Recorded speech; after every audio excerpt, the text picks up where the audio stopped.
All right, well, good morning. I'm J.R. DeShazo, and I'm a member of the Institute of Environment and Sustainability, and I direct the Luskin Center for Innovation, and it's a pleasure to be with you all this morning.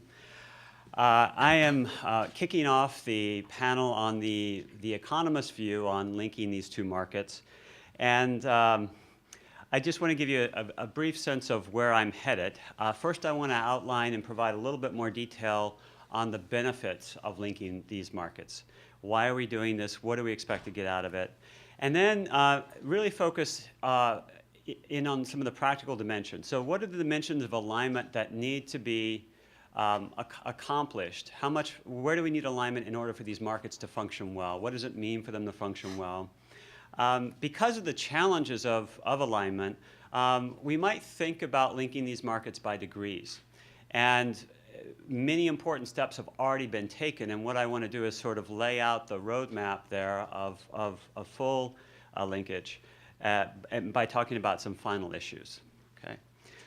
So Michael Gibbs did a wonderful job of explaining the benefits of pricing carbon. The one thing that I would add to the pitch for this is that whenever you have a price on something, you distribute the incentives for ways of capturing value from that price. So long story short, the incentives for innovation intensify and multiply across the economy. And so one of the important benefits I think that we're going to see is innovation everywhere to try and reduce the cost of complying with these carbon policies. But the number one reason that economists advocate for both cap and trade and taxes are that it's the most cost-effective way for firms to comply with carbon policies. And by reducing their compliance costs, we can ask them to do more. We can reduce the carbon emissions and make more restrictive the caps, lower the caps really of carbon. And the way that this works is imagine you have a firm in Quebec that has really low costs of carbon abatement. They've been really innovative. They have phenomenal new technology they've developed. And you have an old polluting firm in California. What carbon markets allow them to do is to work out a deal between themselves so that the really efficient plant in Quebec is able to reduce more carbon emissions than it would otherwise have to do on behalf of the old plant in California. And by doing so and by trading permits, they're able to reduce the aggregate cost of complying with the policy. And it's good for both parties. And it's good for the public because the social cost that these firms are going to pass on to their investors and the consumers and their workers are going to be lower. And so as has already been stated, linking the markets allows Quebec and California to exploit differences in the marginal abatement technologies that are available and resource costs across the programs. It also, by pooling our risk, it allows us to manage uncertainty. So whether it's going to be economic shocks or weather shocks, natural disasters, what have you, having a more diverse market, having a thicker market is going to basically protect both parties. As has already been discussed, it also deals with what we often call leakage by expanding the jurisdictions that are covered by the program. So, in economic terms, the idea is it's going to lower the cost of compliance. It's going to provide a hedge or a buffer against uncertainty, and it's going to eliminate linkages and more broadly, free rider problems as we show that linking can be effective. Politically, there are a lot of important benefits. One is signaling progress towards a greater level of cooperation. This has been, internationally speaking, one of the greatest challenges the world is currently facing. The other thing that can be very beneficial that we don't think about if we put on the sort of our political science caps is that it may reduce political discretion of the regulators in each country or each jurisdiction adding to the political durability of the program. It may act as a constraint, as it were, on each other. And one of the, when I get to the end of this presentation, there are going to be two concerns that we're left with, really, about linking. One is whether we can control the cost of permits. You're going to see a lot of the program design are designed around making sure that costs are reasonable and effective. The second concern is going to be political durability and the weaknesses that linking can create because political parties change and preferences and policy preferences change. And if we're linked, it's going to be the weakest linked, no pun intended, that sort of determines the outcomes for both parties potentially, unless we take certain insurance policies. Finally, the last area where there are important benefits are market administration and policy learning. And I would argue that on the policy learning side, we've already been engaging in those. But there are a lot of fixed costs to administering these markets, and if those can be shared over more parties, that's great. So very quickly, along what dimensions do the two programs need to be aligned? I'm not going to go into this in any great detail. In fact, I have to teach a class at 10:30 here at UCLA, so I'm going to move through these points very quickly. But these are things that you'll see speakers throughout the day come back to. So one dimension is market administration. How are we going to measure and require reporting and verify the trading of permits and allowances? How are they going to be tracked across the jurisdictions? How are we going to set emission caps? What sectors are going to be capped? What is going to be the scope and the timing and coverage of those caps? Allocations. How are allocations going to occur? How are revenues going to be recycled? How do you coordinate auctions? Very important, cost management. What are the rules? So economists this is where we think about the benefits of banking, the benefits of offsets, thinking about minimizing volatility of prices for the regulated parties through pricing collars. How do we synchronize these economic strategies for minimizing price volatility? And then lastly, the enforcement and legal systems need to conform to one another enough to at least functionally support the two markets. And I know you're going to hear a lot more about this afternoon. Now, I think that the way we want to think about this is linking by degrees. The question isn't to link or not to link. In fact, these first steps that I outlined here have really already been accomplished by the two parties.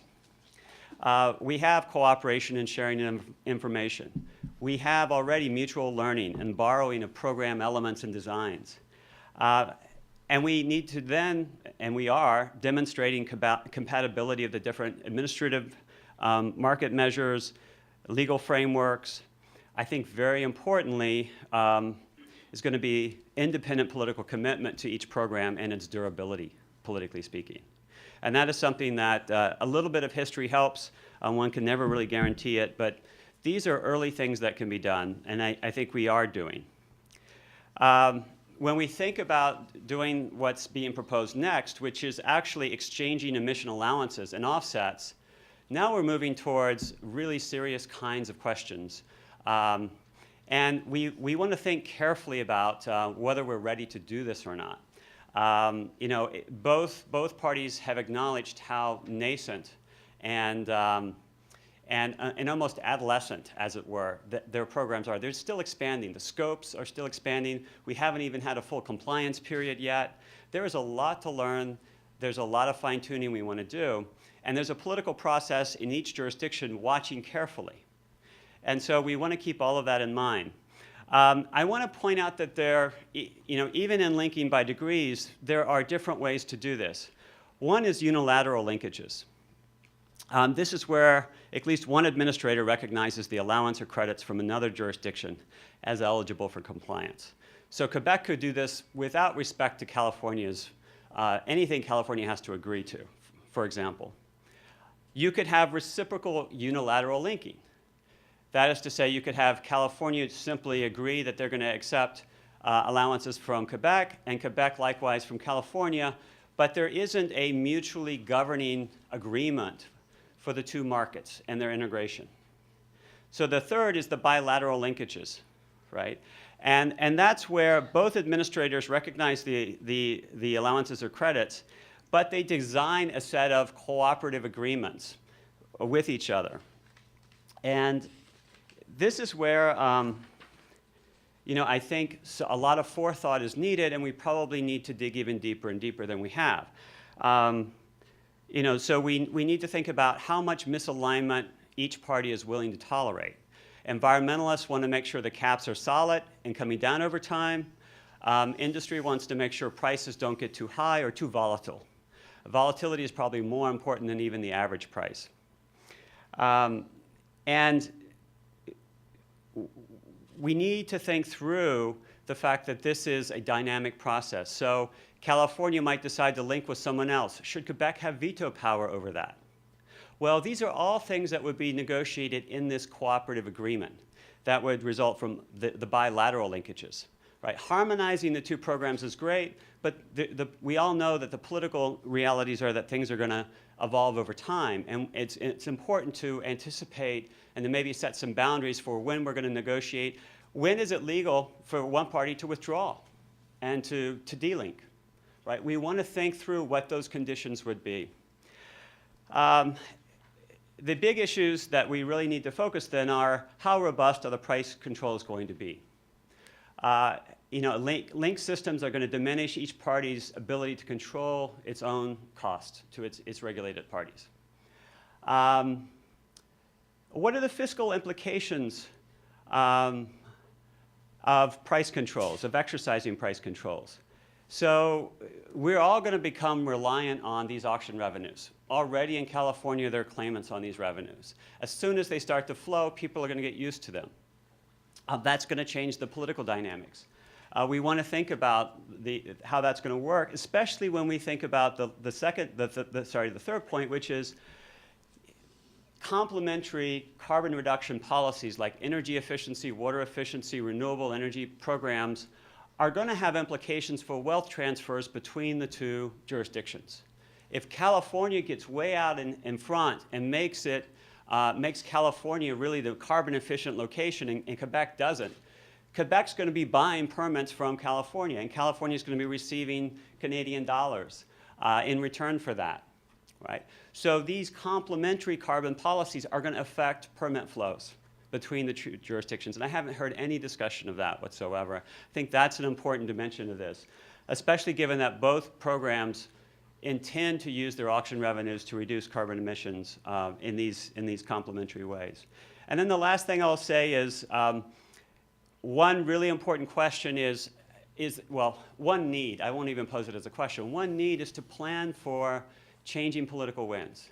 Whatever agreement we have has to be flexible to changing political preferences, and we have to pre-announce if we can so that future political parties know where the bright lines are and know that California will delink under certain circumstances or Quebec will delink under certain circumstances, so that we don't get ourselves in a period of uncertainty where both markets are suffering because political preferences have evolved in one or the other markets. Right? So I think that's critical. I think with that, I'll thank you, and Matt, do you want to take over? So I'm Matthew Kahn. I'm an economist at UCLA's Institute of the Environment, and I bring the bad news that Severin Bornstein can't join our panel this morning, but I bring the good news that Bernard is up next, and we're very fortunate to have him from HEC Montreal. Bernard Sinclair Desgagnés has an endowed chair in international economics and governance there, and we're very fortunate to have him, and I'm eager to hear his talk. Well, thank you very much, Matt, for this kind introduction. I wish to thank the organizers for inviting me here this morning. So I'm going to talk about what may make some kind of an economic appraisal of the current linkage between California and Quebec on carbon trading. Basically, before starting, one thing, it's always nice in the morning when you look at the newspaper and they talk about something that sort of makes the whole conference you're going to relevant. You know, that's USA Today, and the top title on this is UN Escalates Climate Concerns. And of course, we all know that it's important. The GIEC report just came out. And the second thing I wanted to say also is that, well, yes, there was a cancellation, so Matt gave me more time, which I'm very happy to have. But this morning, talking with my colleague from Montreal, Eric Lachapelle, when he heard that I had more time, he said, maybe we can trade our quotas. So that was, I think it's a good idea, and maybe, you know, we really feel that, you know, trading is important, right? And then we try to apply it to other parts of our lives. Okay, so what I'm going to say is going to, well, it will have some overlap with the, you know, the previous speaker, but I'm going to say it in different words and I will try to expand on this if I can. So, well, first of all, well, you know, trading markets are picking up, although sometimes with some, you know, in some cases they were cancelled. I'll speak more about, and some other people have spoken before me about political support and legitimacy and the fact that it has to be credible. So there's a list that comes from a paper by Newell, Pizer, and Raimi, 2013, about carbon markets, and it's a very interesting paper because it. Now we can take lessons. We have some experience on this, and you know, we're basically dealing with a trading technology, and you know, like any kind of technology, there is a period of learning that needs to be gone through. So you have a list with the timing of the various. Well, WCI is missing there, but that's not my table. You have the well, the New Zealand started early on. The European Union, the ETS system is probably the benchmark for everyone. We all look at this. They make, now they are entering phase 3.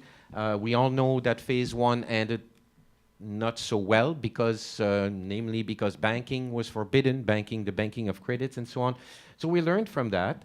What you see the California-Quebec trading systems with California started planning early on, but the launch, you know, now they commonly launch the new phase. Australia is, well, canceling its own, so, you know, that's a step back, but maybe they will come back in. So the point here is yes, that trading markets, credit trading markets are picking up.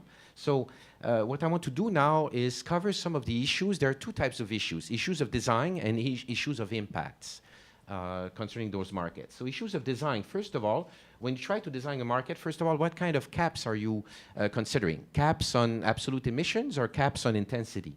And that's very important, right? The province of Alberta, for instance, decided to put caps on intensity. Intensity means that it's the number of units of CO2 equivalent emissions per units of output, okay? That means that the absolute level of your emissions might go up, but the intensity can go down. You know, if the economy is growing very, very fast, that's not really what we want if we want to be serious with the environment. You know why? Because the environment works with thresholds, right? And, you know, if whatever your GDP, if you move beyond some threshold, then actually you might face some catastrophic events. You know, water freezes at 0 degrees, not, you know, slowly in between, or, right? So this is what I mean by natural thresholds. So, but many countries have decided to go for, you know, caps on intensity instead of absolute caps, and that's driven by the impacts, which I will talk just after this. Second of all, well, the scope, or what sectors are covered by the scheme. That's important. You know, we try to focus, of course, on the largest emitters. Sometimes also because of feasibility, it's not really feasible to focus on some sectors first, because we face, you know, what's called non-point source pollution. Basically, you can't identify the source. That's the case for transportation, especially automobile and so on. So we need perhaps to consider different instruments. And geographic area that's being covered also could be a concern in designing the scheme. Is it voluntary or mandatory? When you look at the current scheme, they use both, right? Some industries have to buying the trading system. Others can join if they want to, right? In some other cases, like in Japan, it was all voluntary, right? So that's, again, a concern of design that could be, that could matter, okay? Well, yes, the issue of initial allowances. How are you going to allocate those initial credits those initial permits for free. Yes, that's the case for some industries. Others, you may want to auction them. It's what it was mentioned before. Now, what kind of auction? This one, one needs to investigate the details. The kind of auction that's been considered is a first price sealed bid auction or a variation of it. But there could be perhaps other systems. Since it's a multi-issue problem, maybe we could, I'm throwing this at you, consider multi-attribute auctions that basically bids are not only prices, but perhaps they could include other considerations like programs or schedules, a little bit when you bid to get a contract, right? Let's see. In some other cases, those bidding multi-attribute systems have been found to perform better in terms of efficiency. Trading times and units. What sort of units are you? How are you measuring the emissions? And when is trading allowed? Right. That relates to compliance periods, which I'm going to mention shortly. The issue of offsets. Many people have talked about offsets. They are, there's a precise definition that was provided with the program. That's a big issue of concern is for any type of trading system, and mainly when you consider, and I'll come back to this, mainly when you consider linkages between different schemes. What kind of external credits should one be allowed to take? In Europe, for instance, well, they used a lot of offsets coming from the CDM, right? With a mixed experience. And in many cases, they've put a ceiling on the number of offsets you're allowed to use because, well, again, that might perturb very, very much the market, might change the prices and lead, for instance, to prices going further down because of an overuse of those offsets. Banking and borrowing. Well, that's important. As I mentioned, the ETS, the European system, made the mistake in the first phase not to authorize banking, and that actually drove the price at the end, almost to zero. Banking is important also to deal with price fluctuations, changes in political regimes, and so on. It's an important device. However, if it's, again, used too much, well, that might actually be very tempting for speculators, and speculators can strongly perturb the market. The amount of government oversight and what agency is responsible for monitoring, verifying, measuring emissions, and so on, the mandate of that agency, that's an issue of, political design, but that's a very important one. Finally, compliance periods, yes. Is it 2 years, 3 years? And if they don't comply, what would be the penalties? Okay. That depends also on, well, that has to do a lot with legitimacy of the scheme and types of penalties. The way they will be enforced is also highly dependent of some, political culture and the regime. Again, an important issue. And finally, price brackets. Well, cost containment that was mentioned by the previous speaker. Price brackets, you may have a floor, and most systems now have a floor to ensure that, permits are, the price is not driven to zero, of course, but they also put a ceiling to basically, again, it relates to a consideration I will mention in the impacts, competitiveness and cost containment, right? They don't want prices to move farther up too quickly because of the obvious impacts this may have on companies. Okay, once this is discussed, well, this is not discussed in a vacuum. This is discussed in a context of institutions, political systems, legal traditions. Quebec, for instance, is a civil law country. It's a civil law province, so that may matter also in the discussions. Regulatory backgrounds. There could be several regulations that have an impact on this. For instance, competition policy. Okay, you want to prevent price manipulations. Well, that's a concern, and that kind of behavior from companies is actually targeted by competition policy. Now, and each regime has a different way to look at this, to measure concentration in one industry, and perhaps on competitive behaviors by some parties. Also, there could be complementary environmental instruments, environmental policy instruments that a country might use. It was mentioned that it's mentioned in the document that some of the what are you going to do with the tax, with the revenues? What is the government going to do with the revenues collected through this system? It may subsidize some green industry or green technologies. Well, that's another environmental instrument, environmental policy instrument that's being used. In some other context, people might actually bring together a trading system with the tax system. Taxes being sort of kind of penalties that are inflicted on non-compliant companies. The combination of policy instruments, that's a classical issue in environmental economics that needs to be considered whenever you design the scheme, right? Okay. And yes, macroeconomic conditions. The 2008 crisis, for instance, had a big impact on decisions by countries like Australia to step out of such a system. The fact that, because again, a big concern that you should have as a policymaker is competitiveness, the well-being of your citizens, employment, and so on. Macroeconomic conditions are going to have an impact on the design. For instance, you may not want to make your design your caps too low. You may not want to make the system too stringent. You may allocate more allowances for free, for instance, because of macroeconomic considerations, right? Now the impacts. The first one is, of course, the most, I would say, desired one is that you would like to have a reduction in emissions. Again, it depends on the way you define the cap. Are you seeking reduction in intensity or absolute reductions? I think you should be looking for absolute reductions. And well, what's going to be the impact of the scheme on this? Second of all is, of course, the issue of efficiency. That's the ones that's dearest to economists. Basically, is the whole scheme going to maximize welfare, okay, and make everyone better off in the whole economy? That includes, of course, environmental considerations, but not exclusively environmental considerations. You also look again at how the firms are doing, how consumers are doing, and so on. We maximize welfare in economics, okay?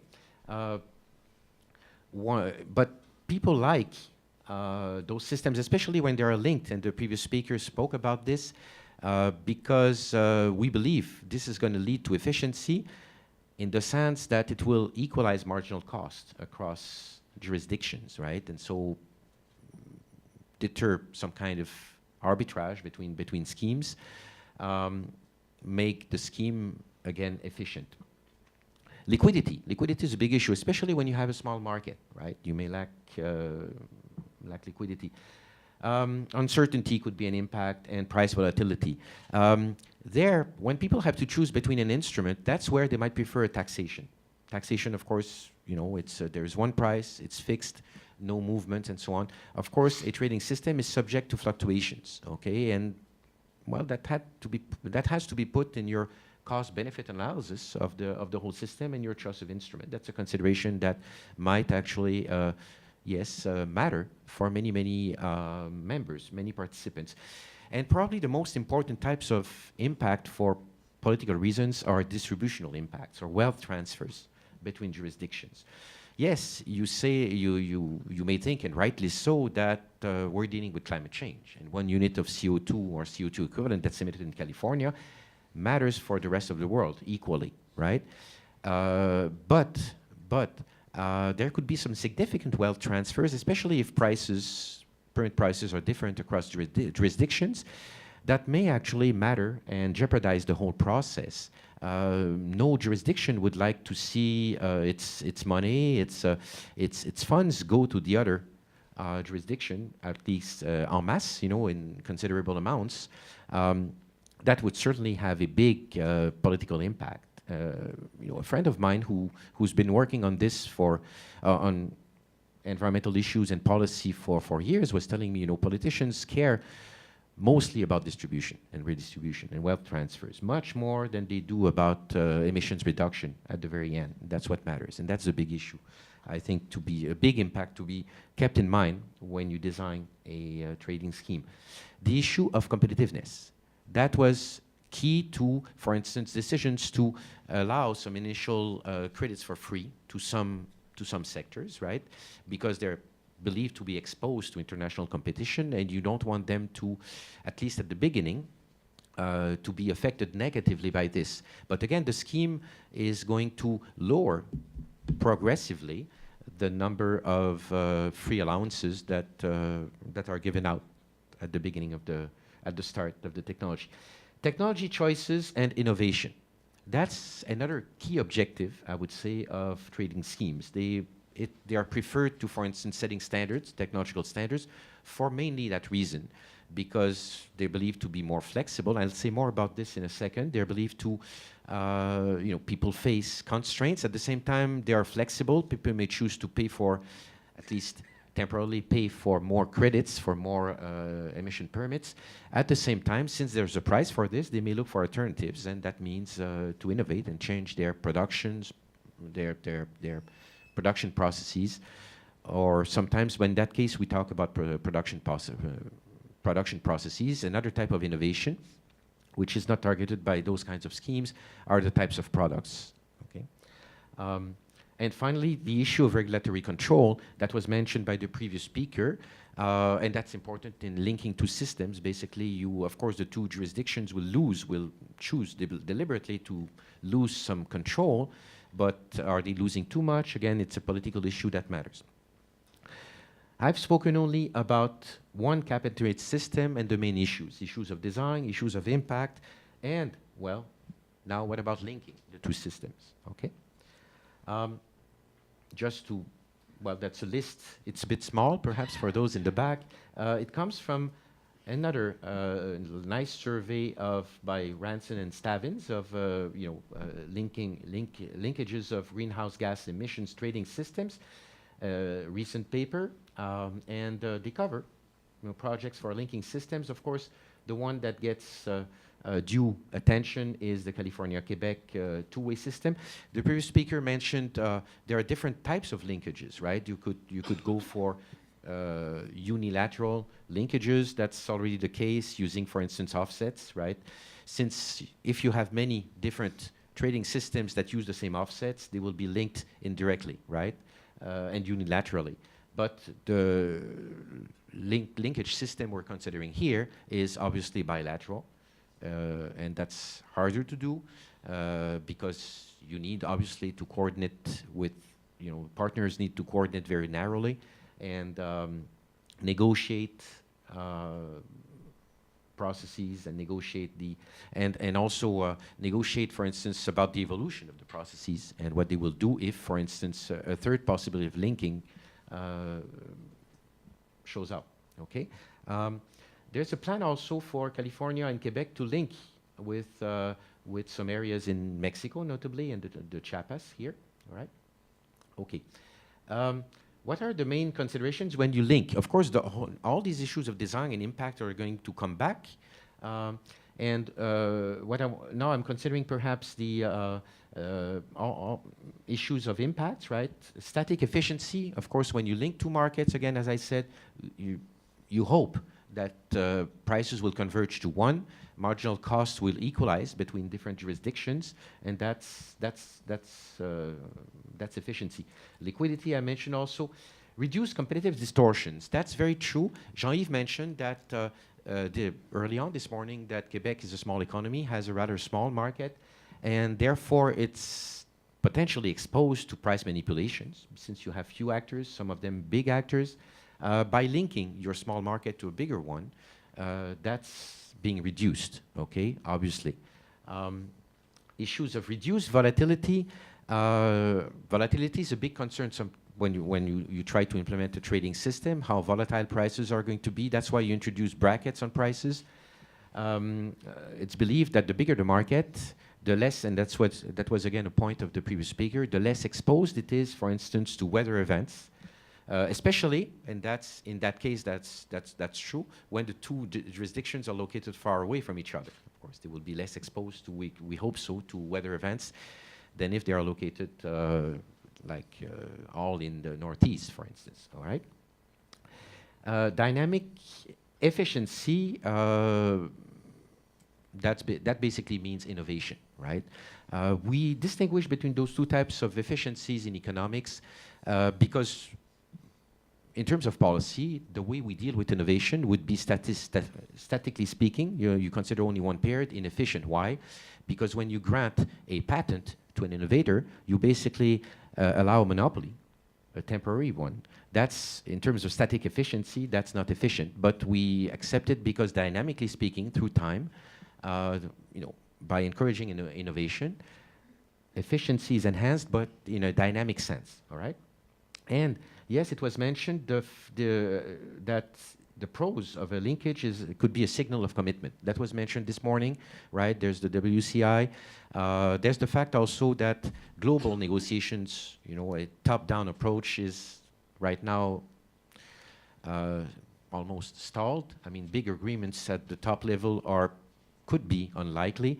So basically, considering a bottom-up approach, like the one we're observing right now, could be a solution. But again, some constituencies need to go first, and that's the case right now.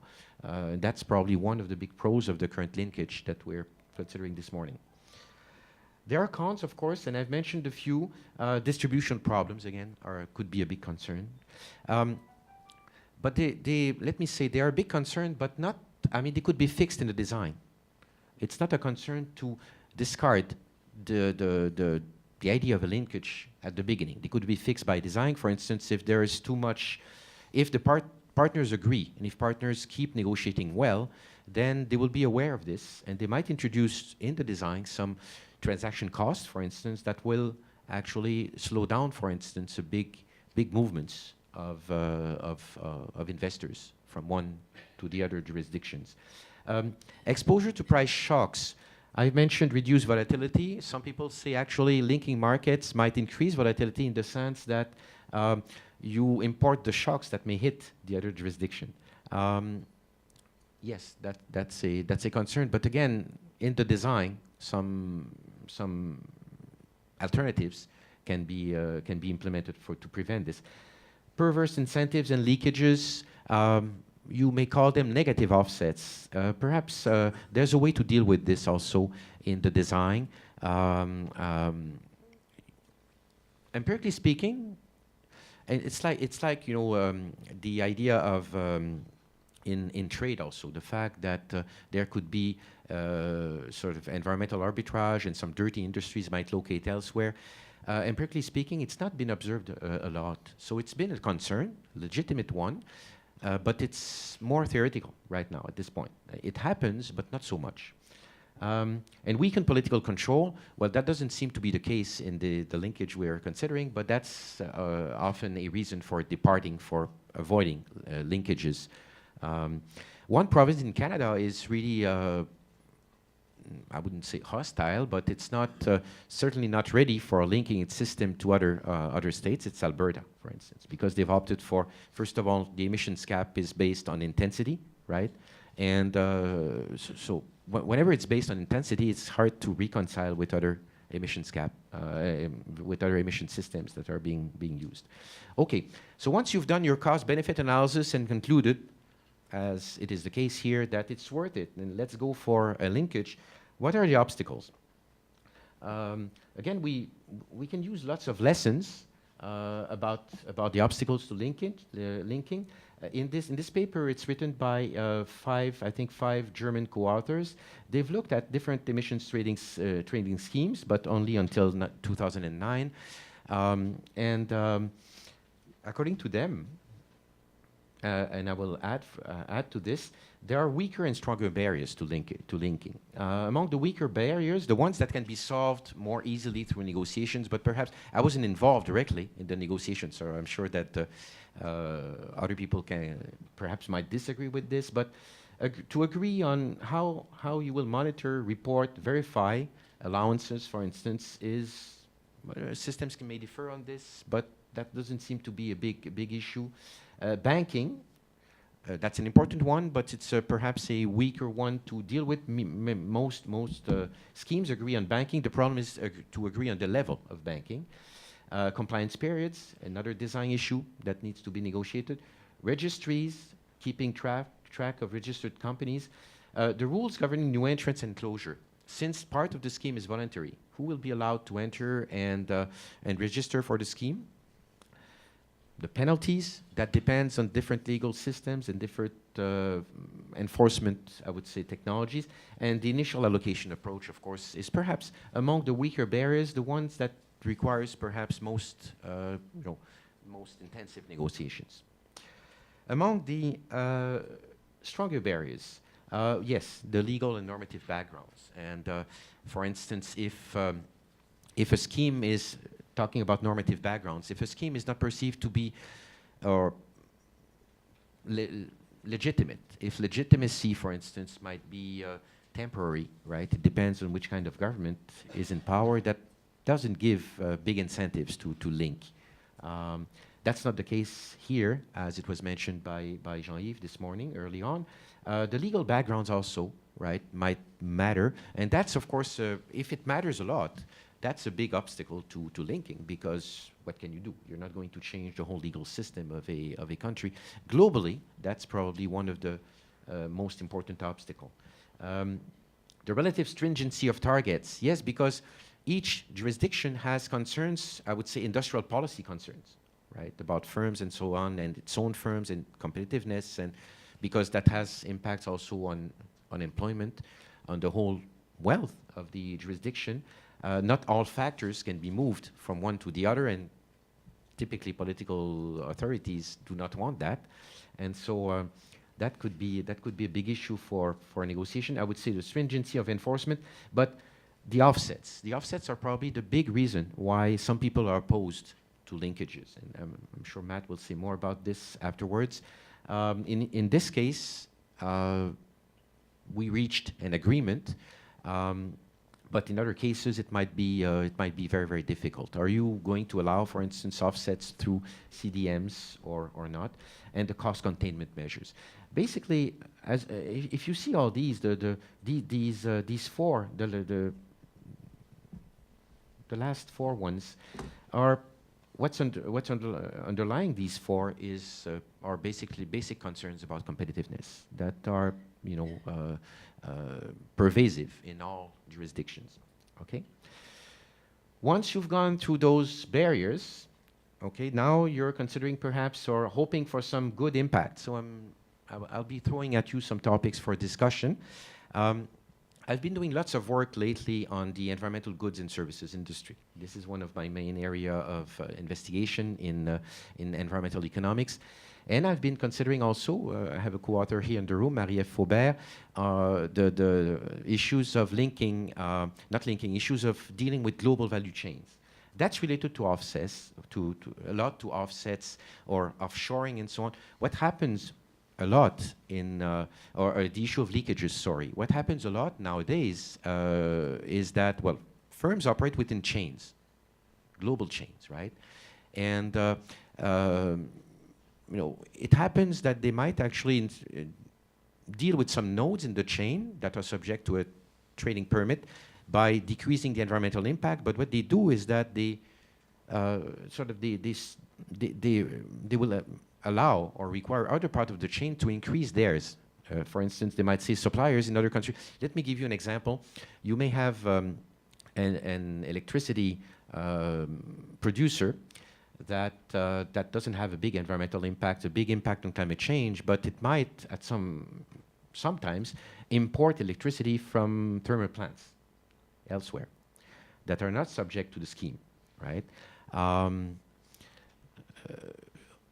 If you consider only the firm located where trading occurs, its environmental impact doesn't need too many permits, right? It basically complies with everything, but what you're not considering is the whole value chain, right?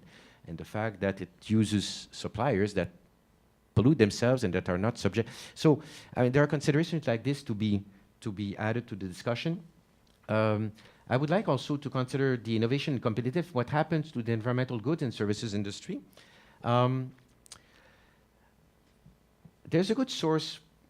The environmental goods and services industry is a hard industry to keep track of. Why? Because we lack data. And it was considered by the OECD and Eurostat, it was defined only in 1999. So, yet this is forecasted to be the third industry in the world, at the end of this decade, okay, to have become the third industry in the world. It's very, very important, and it's the main suppliers, again, of technologies, information, opinions that would drive compliance costs to any kind of environmental policy, right? A good source for data, well, now public statistical agencies are starting to collect data all over in the US or in Europe based on the Eurostat work, early work. But a good source of data, it's a firm that's based in San Diego. It's called Environmental Business International. It's a firm that actually has inspired lots of now statistical agencies, public ones. It's a firm that has specialized on tracking the whole environmental industry, first in the US, but also elsewhere in the world, over the past 25 years. Okay, so it's a good source of data. What they look here, they look at different market drivers for, we're talking about one way to deal and decrease CO2 emissions is to use, for instance, clean energy. So they look at different drivers on these different, positive drivers on these different clean energy technologies: solar power, biomass, wind power, landfill gas, mini hydros, geothermal, fuel cells, and the total. And what they find is that based on their interview, climate change agreement has a big impact on, yes, solar power, biomass, wind power, landfill gas, perhaps lower impact on mini hydros and geothermal, but again, a high impact on the use of fuel cells. So that matters for the dynamics, the whole dynamics of this industry. However, there are also negative drivers. For instance, low oil and gas prices that have a big negative impact on solar power, biomass, and wind power, but not such a big impact on landfill gas because waste management has to be done, whatever the regulation you need to deal with waste, and that means that actually it's another source of energy that could be interesting to develop, all right? So now what about, here I mentioned the clean energy, but another sector that's really booming, just look at the figures here, that's really booming within the environmental goods and services industry is the consulting and engineering market, right? Look at the evolution between just 2008 and 2009 on some sub-segments of that industry. For instance, look at green building device, okay, and how much revenues in $1 million went up, right? The US climate change industry, consulting and engineering, also is very important and booming. Basically, over those 2 years, the whole sector in the US grew by 16%. It's much higher than economic growth, right? So it's developing very, very quickly, right? And it might actually pick up even more. Now, if you allow me to do a little bit of theory here, that's my, I would say, academic deformation. There's an old theorem that dates back to Adam Smith. It was also explained and justified by Stigler at Chicago, Nobel Prize winner, in a famous article that dates back to the 1950s. And basically, that theorem says the division of labor is limited by the size of the market. It's actually limited. It's a function of the size of the market. So the bigger the market, the more specialization is allowed. And when I say specialization, the environmental goods and services industry is an illustration of this. Before that, you know, you look at previous ways firms dealt with the environment, it was all done in-house, okay? They didn't outsource at all. The way they dealt with environmental concerns and matters and constraints, now it's not the case. And the benefit of this is that you create firms that have economies of scale. That's exactly the argument I will show here. Therefore, that can provide the same services at lower cost because they can serve many, many firms at the same time, as long as you have enough firms to serve. And that's thought to be one big driver of innovation. When you talk to an economist or to any other people who basically study innovation, they would say, they would think of Schumpeter and destructive creation and so on. It's one path to innovate, but another theory of innovation was based on specialization, the division of labor that increases.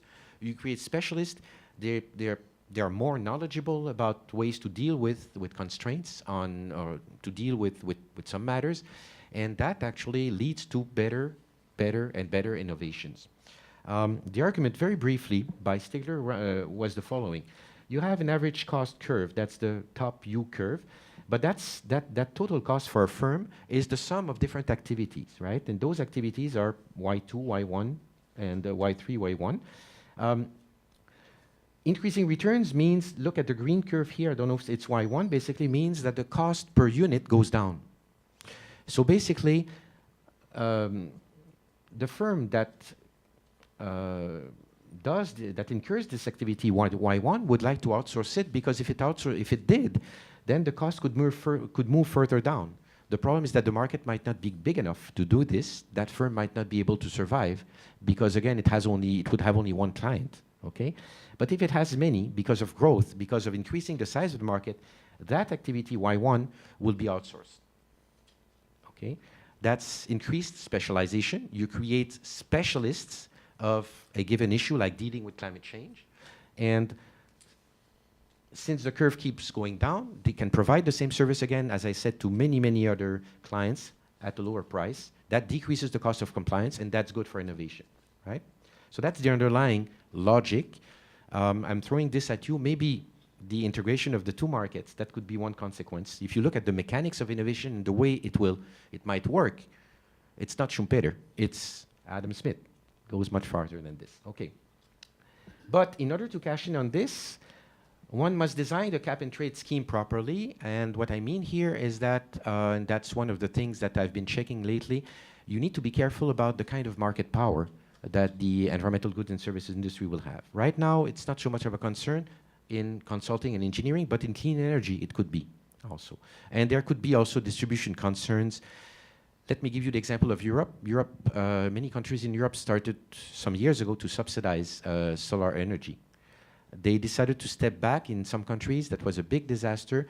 But because of political concern, they realized that a lot of their solar cells were imported from China, and that turned out to be unacceptable to citizens of the concerned countries, especially France, for instance.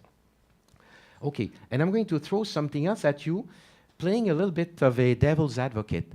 People said, and I agree with this, let's set a trend, let's integrate the two markets and so on, let's be the first movers.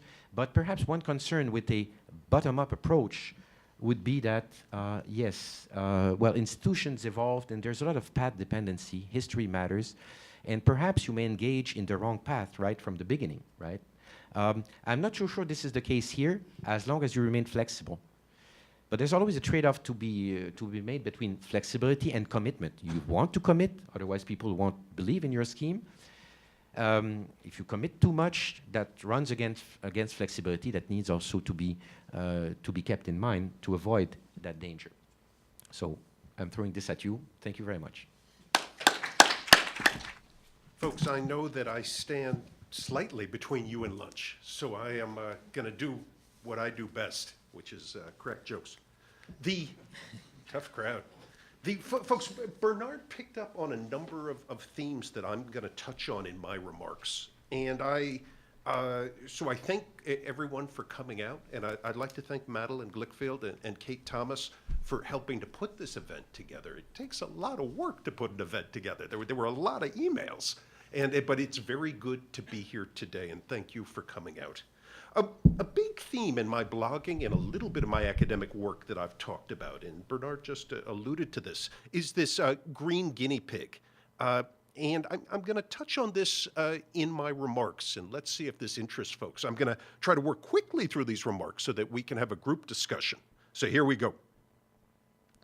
So a question, I have voted with my pocketbook and made an investment in Westwood real estate, and I'm very vested in the question, will California continue to have great quality of life? In the year 2060, will California continue to be a great place to live? And I as an economist at the Institute of the Environment, continue to think about what does climate change hold for us? How will we handle this? And as an investor, should I be selling my house now and buying some Canadian real estate? There's always options out there. Folks, why I think we need AB 32, and at my heart, I'm a Chicago economist. I advocate nothing. I am always interested in what are the facts, what do I know? I want to come back to some things that both JR and Bernard said in their remarks. We live in a world where we're producing more and more greenhouse gas emissions. There's more people, and I think that that's a good thing. People are growing richer, lifting millions and billions out of poverty. That's a good thing. But the third bullet point, we have no global incentive to reduce our greenhouse gas emissions. Folks, here are some data from the World Development Indicators webpage. Time goes from 1960 and somehow ends in the year 2008. That's funny. On the vertical axis is tons of per capita carbon dioxide emissions. So this is per person. Does everyone see that India, who are the squares, are nicely trending up? Does everyone see China with the triangles? And do you see that shift? So China's per capita carbon emissions were growing from 1962 to roughly 2001. But does everyone in their pre-lunch state see that sharp increase in the slope for China? Folks, to an economist, that's interesting. An unintended consequence of the Chinese growth miracle. 10% growth per year means an economy doubles in roughly 7 years. Look at that growth in greenhouse gas emissions. As an optimistic economist, I want folks thinking about, could the Quebec-California linkage help to bend this curve? It's not a law of physics that China's emissions have to keep rising. As an optimist, as a believer in social learning, are there lessons that will emerge from this experiment being nobly launched by California and Quebec to bend this curve? And folks, the world are the circle, so there's more people on the planet, and you can see that per capita emissions are inching their way up. And so if you read the front page article this morning from the IPCC in today's New York Times that Ann Carlson alluded to, the challenge is upon us, and California and Quebec have not been free riders and have stood up and are taking action. So, why I support AB 32? It will be easier for our children and grandchildren to cope with what we've unleashed if we can come up with economic incentives to decouple economic growth from the economy's carbon intensity. And so this is all a decoupling issue. Can we have the win-win of economic growth with fewer greenhouse gas emissions? And folks, the bottom bullet point, we need the world's economy to continue to get richer. I'm a free market economist. I am probably more conservative than every person in this room, if you all revealed your politics. But I am passionate about the importance of how we set up incentives to achieve the win-win of economic growth and lower carbon emissions at the same time. And as nations like Bangladesh attempt to adapt to climate change, the necessity of income, both for providing public goods and for shelter and other necessities to cope with climate change. Folks, here's a gratuitous picture of Governor Schwarzenegger thinking about AB 32. Good, I'm glad somebody's awake. So, I want to quickly move through these. There's an ongoing debate in California about AB 32. I'm fascinated by the optimists claim, I'm going to do these quickly to get to some of the points Bernard mentioned. Optimists claim that AB 32 will create green jobs for the state, and we are seeing, of course we're seeing, and I believe because of AB 32, we're seeing this in cap and trade and the nascent efforts, this growth of whether it's Tesla or other companies, green companies locating in this state. What economists have been debating is supply chains. Will these green companies keep their headquarters here but mass produce elsewhere? And is that a bad thing? I think that that's going to be an issue as cap and trade heats up. Where will be the green jobs? And I think that that's going to be an interesting discussion. Folks, I have beaten up on some pessimists.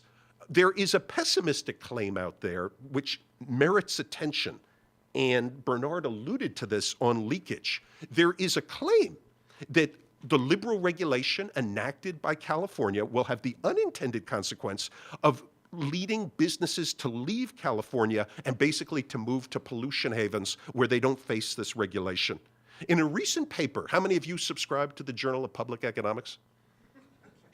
Tough crew.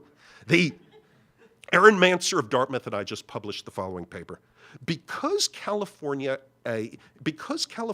industrial base is not carbon intensive, and because our electricity mostly comes from natural gas, we argue that the introduction of higher carbon pricing will not leave manufacturing to leave because the incentive to leave is really small potatoes. And I will be happy to share my paper with others. If Ohio launched these programs, Ohio has a more energy-intensive manufacturing base, and their electric utility sector has cheap energy from coal. You combine those two factors, and you get a sector much more sensitive to carbon pricing than California's base. Folks, a point that I come back to, and when I quote Donald Rumsfeld, I get strange chuckles from folks. The reason I am so fascinated by the Quebec-California initiative is that it's a form of experimentation. The scientists at UCLA run lots of experiments. They clone frogs, they have their accelerators. Have you noticed that economists can't run experiments? And maybe you say we shouldn't. All of life might be a Paul Krugman experiment. But we know that there's much that we don't know about the economy and about being a low-carbon economy. And that, to me, the Quebec-California initiative is an experiment. For example, I don't know the answer to the following question. If California generated 100% of its power from wind and solar, how much would your electricity bill go up by? Folks, if you know the answer, let's talk at lunch. And third bullet point, if your bill increases in the short run, will it increase in the long run? Or will there be significant learning by doing? Will consumers substitute away from energy-intensive activity and economize, as economists predict, from the law of demand? The only way to learn this is to begin to run experiments. Folks, this is my last pessimistic slide, and you can boo this slide. Here's some deep algebra. My son double-checked this. If California produces 10% of America's emissions, and if the United States is responsible for a quarter of the world's emissions, then California is responsible for 2.5% of the world's emissions. Even 100% reduction in our emissions is a drop in the bucket with the way India, China, Indonesia are developing. So in terms of composition, when you, as an accountant, and my brother's an accountant, I'm not, from an accounting perspective, this doesn't make sense. Economists often talk about the free rider issue. There's going to be cost to California and Quebec from launching this initiative, and these benefits look small. But folks, I want to come back to this issue of why this small logic is actually incorrect. This is the age of the field experiment. When we know that we don't know much, there are strong incentives to experiment. This California-Quebec project is a pilot project, and ideas are public goods. Something I tell my students is the following. How many of you have a Facebook account? Yeah, why haven't you friended me? I don't say that to my students. What I say to my students is, you all enjoy Facebook, but did you all figure out the code to Facebook? We only needed one Zuckerberg to figure it out. He knocked off those Winklevoss twins who couldn't figure it out themselves. With much of the modern economy, we only need one nerd to win the race. I don't want to hear about the 1% and the 99%. Ideas are public goods. And when we incentivize innovation and new ideas, I don't need the average person to step up.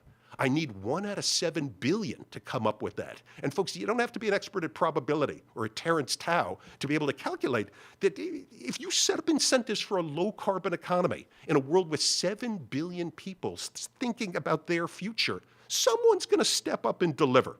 And ideas are public goods, and the world needs green guinea pigs. And again, China is monitoring the experiment here. I've heard that Mary Nichols has made many trips to China.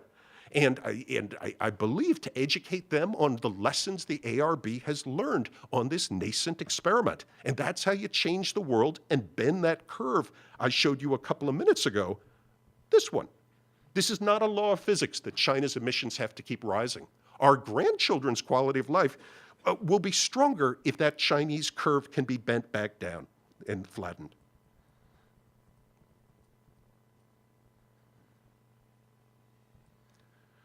I want to come back to something Bernard said.